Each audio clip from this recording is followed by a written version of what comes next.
विशाल जी, मध्य प्रदेश से। राधे राधे महाराज जी। राधे राधे महाराज जी।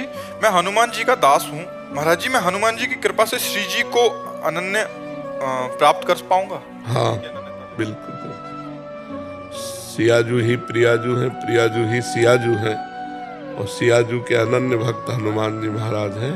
तो जब हनुमान जी कृपा करेंगे तो श्री जी के चरणों में प्रेम हो जाएगा। महाभागवत है। शिवानी गोयल जी। राधे राधे महाराज जी। महाराज जी, मृत्यु क्या है और क्यों डर लगता है इससे? मृत्यु एक भ्रम है, सत्य वस्तु है। अब हम आपको बताते हैं कैसे भ्रम है। पंचभूतों से रचित ये शरीर है। जब इसका अंतिम संस्कार होता है तो अग्नि तत्व अग्नि में मिल गया, जल तत्व जल में, वायु तत्व वायु में, पृथ्वी तत्व पृथ्वी में, आकाश तत्व आकाश में। 5 तत्वों से रचित शरीर है। वो अपने अपने तत्वों में मिल जाते हैं। इसमें मरा कौन? मरा नहीं ना, शरीर में मरा नहीं ना। और आत्मा अविनाशी चैतन्य घन है, उसको कोई मार सकता नहीं। नैनम छिन्दन्ति शस्त्राणि नैनम दाहति पावकाः न चैनम क्लेदयन्त्यापो न शोष्यति मारुता। अग्नेयास्त्र, वारुणास्त्र, वायवास्त्र, इनके द्वारा आत्मा का कहीं बाल बाका नहीं हो सकता। आत्मा अच्छेद्य है, अक्लेद्य है, अशोष्य है, अदाय है। तो मरा कौन? शरीर पंचभूत में मिल गए, आत्म तत्व अंतर ध्यान हो गया, मरा कोई नहीं। अब हम मरे। अब इसकी मरे की व्याख्या करते हैं। हमने इस शरीर को अपना मान लिया, मैं स्त्री मैं पुरुष, और इसमें नियत समय तक रहना है। 50 वर्ष, 70 वर्ष, 80 वर्ष, 100 वर्ष। इसके बाद हट जाना है इस शरीर से। इस शरीर से हट जाना मरण कहा जाता है, और दूसरे शरीर को प्राप्त करना जन्म कहा जाता है।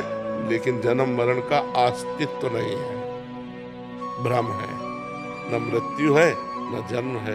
और जब आप जन्म स्वीकार करते हैं तो मृत्यु भी स्वीकार करनी पड़ेगी।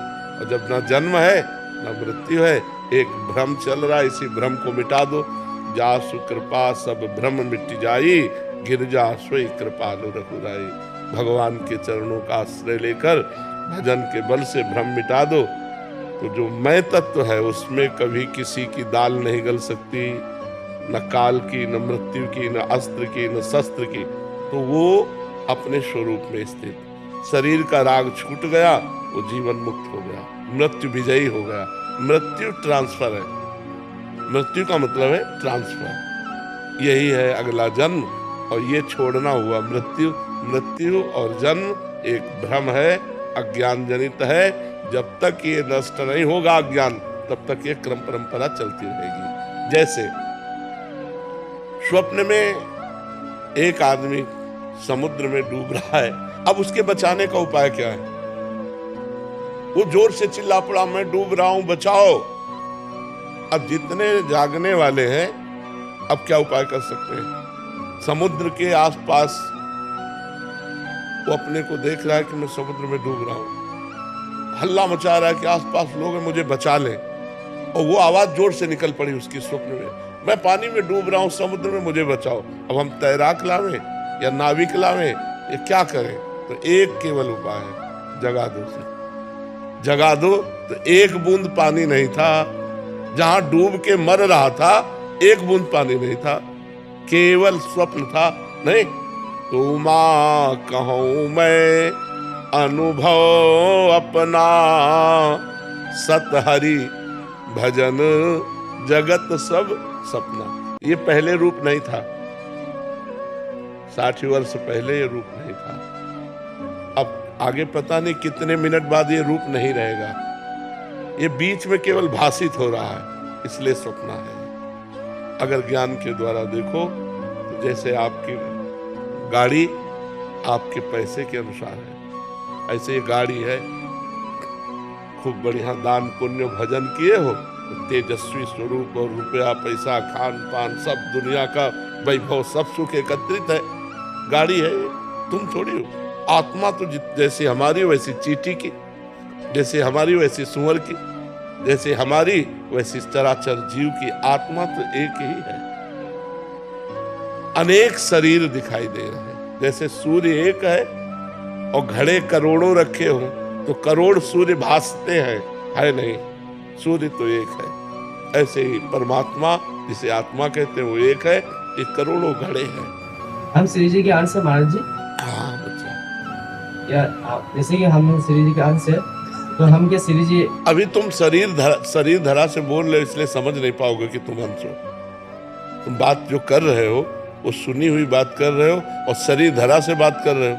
अभी बात कर रहे हो ना शरीर धरा से, अभी तुम भगवत अंश में स्थित थोड़ी होके बात कर रहे हो। पहले भजन करो, भगवत अंश का अनुभव करो कि मैं हूं, तब आगे की बात समझ में आ जाएगी। नहीं तो चाहे जितना ज्ञान बघारो, सुन के यहाँ से निकल जाएगा, कुछ पल्ले नहीं पड़ेगा। नाम जप करो खूब, माता पिता के चरण छुओ, बड़े बुजुर्गों की सेवा करो, खूब पढ़ाई करो, अच्छे से धन कमा करके परिवार की सेवा करो, बुद्धि शुद्ध हो जाएगी, आगे की बात समझ में आ जाएगी। बाप पंडित होता है तो बेटा भी पंडित ही होता है। तो ईश्वर अंश जीव अविनाशी, चेतन अमल सहज सुख राशि। और अपने को भूल चुके हो बच्चा, जब तक जानोगे नहीं, और वो जानना बिना साधना के नहीं हो सकता। ये कोई बातों से थोड़ी जाना जा सकता है, उसके लिए साधना करनी पड़ेगी।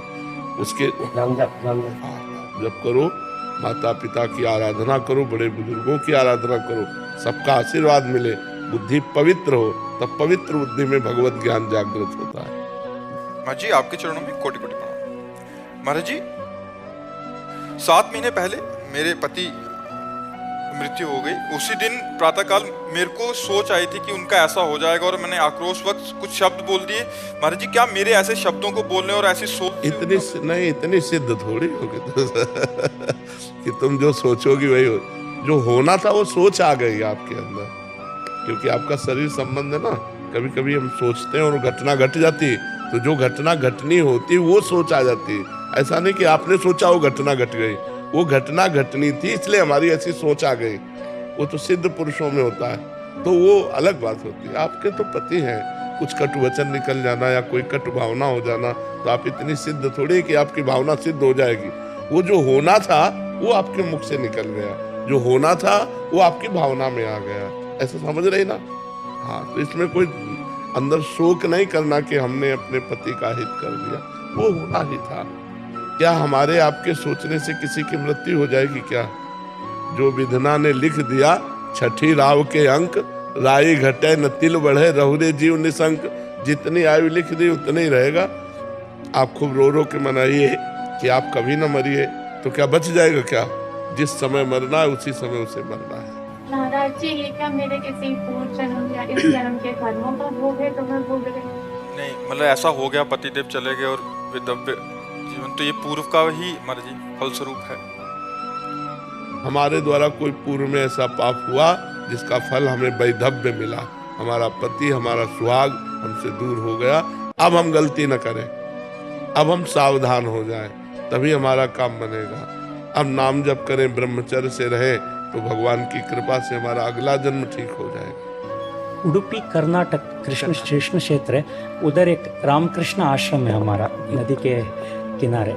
महाराज जी हमारे आध्यात्मिक मार्गदर्शन करते हैं, सब ब्रह्मचार्य, बाकी काफ़ी सारे हमारे वानप्रस्थ भी है इसमें, और थोड़े बहुत हमारे बहुत सब साधक है। ब्रजमंडल का बहुत आपका वचन सब बहुत। सबसे यही प्रार्थना है हमारी, साधना का मूल स्वरूप है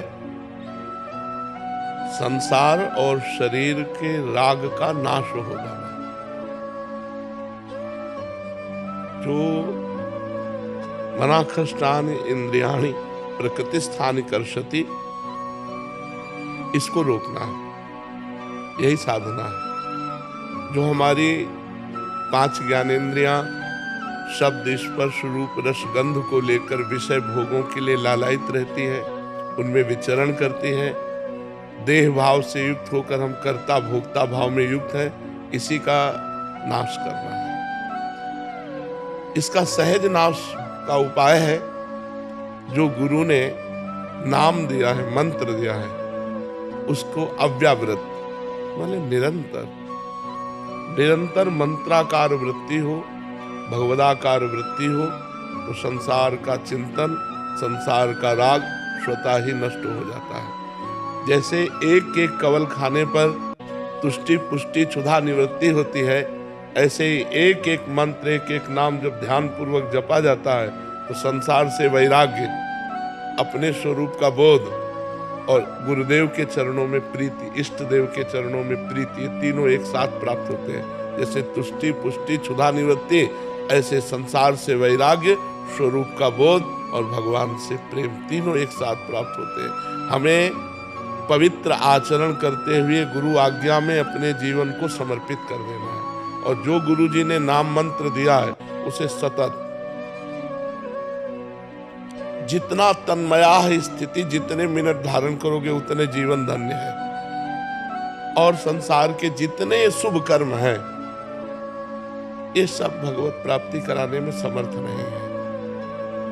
ये यहां से लेकर के बहुत तक ब्रह्मलोक तक ले जा सकते हैं, लेकिन आ ब्रह्म पर्यंतम सर्वम मायामयम जगत, आ ब्रह्मा से लेकर के यहाँ तक सब मायामय है।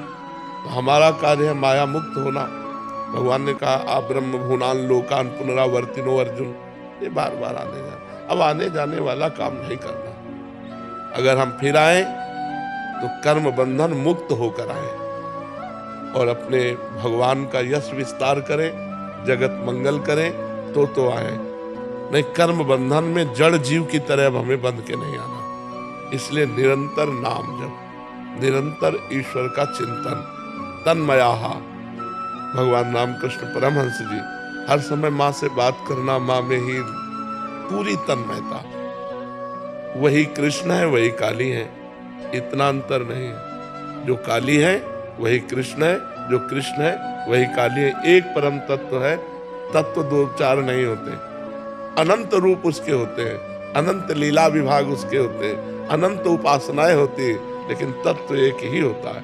तो हर समय हम तत्व चिंतन वाले बने, भगवत चिंतन परायण बने, संसार के राग का त्याग करके इसी जन्म में भगवत साक्षात्कार करें, तो हमारा जीवन धन्य है।